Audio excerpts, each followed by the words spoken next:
just been alerted to this. This is political. Donald Trump has announced he will reduce drug prices 1,400%. Fantastic news. Wait a minute. How much? What? 1,400% reduction in drug prices. So they're going to finally pay me to take these drugs? Yes. Because Lord knows I'm on enough of them. Merck will give you $20 to take this. Ah, Biggie, you're out of debt. I get now I just get texts from the pharmacy all the time. It's like, you want us to refill this? I know you do. Yeah, go ahead. Maybe now Johnson & Johnson will say, here, take $100 and here's some pills. That's great. That's great news for you. This is going to happen. The only pills that I still have trouble getting is any type of pain pills for my knee. You still can't get those well? Well, it still takes forever. Well, they have that's the most tightly controlled group. But they really make you feel like, are you in pain? Huh? Prove it! I mean, they really make you work to get a small amount of them. The go-go 90s ruined everything in 2000s. That's true. That is still, really true. you hear these things where people are like, I just got prescribed 500 oxy. And I'm like, how? That's my question. I have back pain. But see, I'm on like the lowest of the low pain meds. And, I'm only given a certain amount per every 2 weeks. And if I try to fill it ahead of time, it's like, nope. Are you taking, now, you don't have to answer this if you don't want to, Biggie. Are you taking prescription pain meds every day? Yes. And you're saying they're more difficult. I do think it's because of the go-go 90s. Of course, yeah. That was, they were just like, and aughts. They were like Tic Tacs back then. Everybody knew the doctor who would write your prescription if you say my back hurts. Yeah, here you go. Yeah, and it was Oxy. I mean, it was Oxy. A lot of Oxy. I'm not even on anything that powerful. I'm on the lowest, like scheduled. What I guess they consider a scheduled narcotic. Yeah, and it's sad. What I love is they give you the bottle and say, take them as you need every 4 to 6 hours. Well, that's a lie. Because I'm only given 28, and basically I can't refill them for 2 weeks. So I have to plan. I take one before I come to work, and I take one when I get before I go to bed. And do you find it helps noticeably? I thought it wasn't doing anything until I didn't. I quit taking them for about 5 days, and then I noticed. I said, okay, it's doing a little something. It's making things more bearable. That's how I am on my allergy meds. There you go. Sorry. That was like when I say I'm addicted to Diet Coke after talking to a guy who's gotten off heroin. Yeah, a literal heroin addict. Yeah. I take Zyrtec. Oh, my gosh. Yeah. You poor man. And if I don't, I'll sneeze. Y'all hear it. You see it. You've seen it. I'll sneeze 2 or 3 times in a row if I don't take my Zyrtec. Sorry, you're on Oxy. Yeah. Sorry about your pain, but I have the sniffles. Exactly.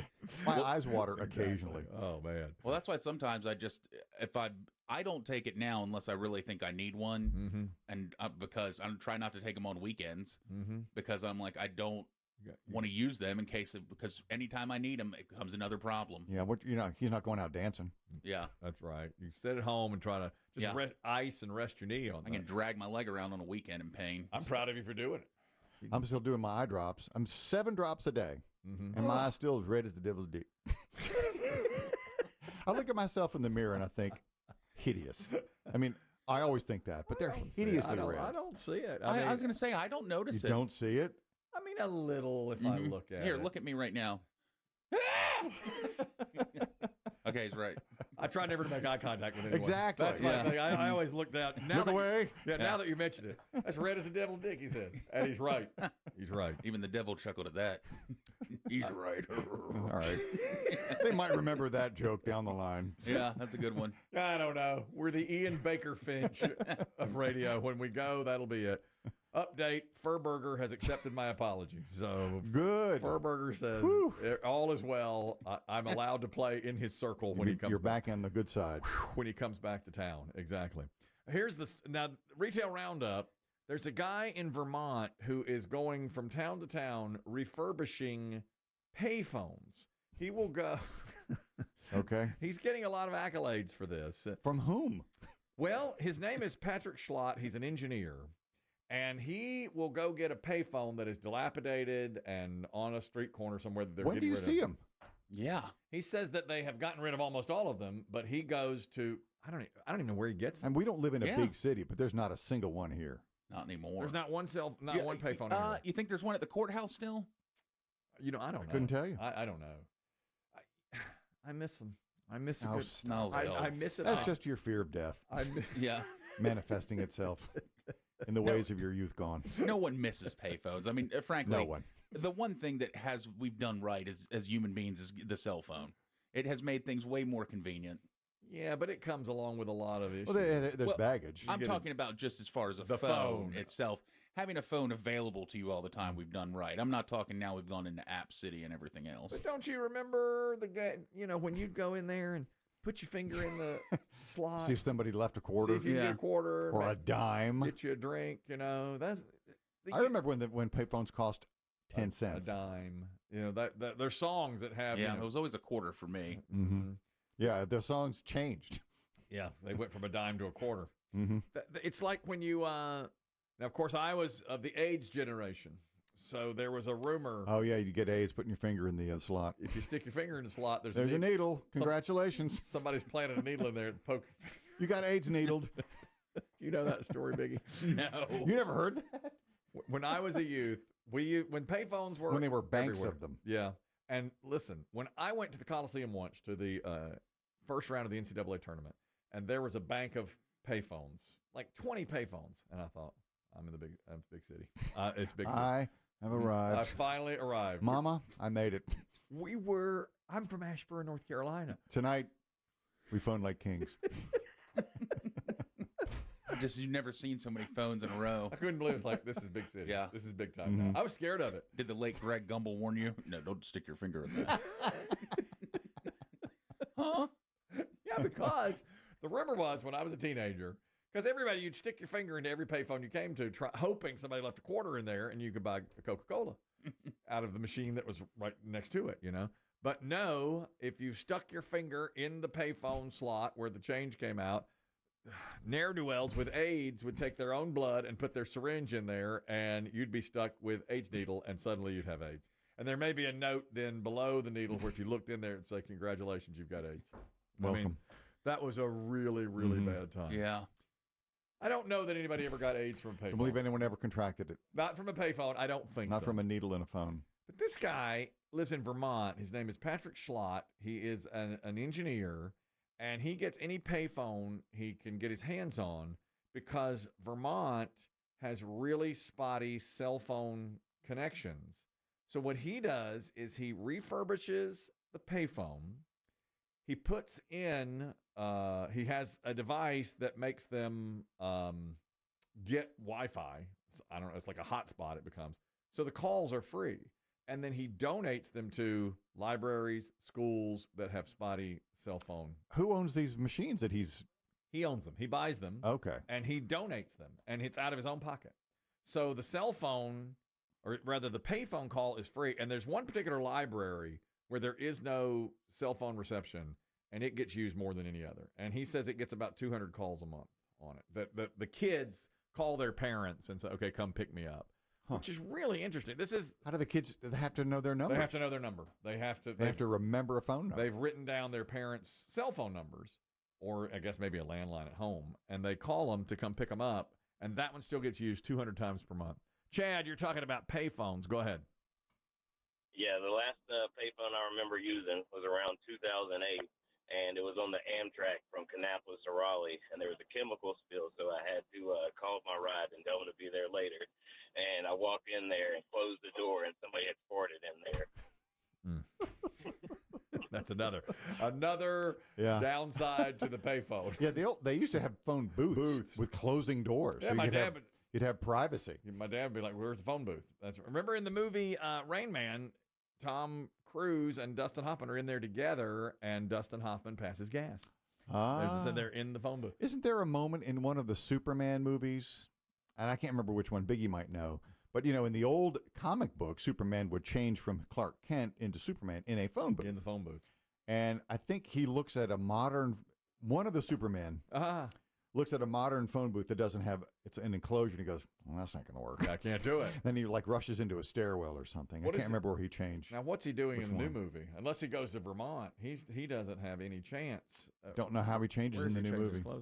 This is the guy who refurbishes the payphones along with the man who runs the library where the most active one is. The phone thing kind of came along by accident. Found an old piece of phone equipment in the garage. Partially inspired by other projects that were doing exactly the same thing, putting payphones out in public spaces and making them free. But it was also driven by living in rural Vermont for a period of time and knowing that, wow, we have no cell service out here. Everyone's pretty surprised, and they're like, is that a real payphone? Does that really work? And I'm like, yeah, but it doesn't cost any money now. We have had people use it that broke down. It's a great thing because, service is so spotty in Vermont. So if you were to look at one of those maps, Verizon, T-Mobile, where they flaunt how amazing their coverage is Vermont blank? It must be the rural parts, I guess, have the least coverage. Isn't that crazy? In this day and age, why are they not putting up cell phone towers day and night? I know. They really should be. The fact that you can't get a signal, I know, it baffles me.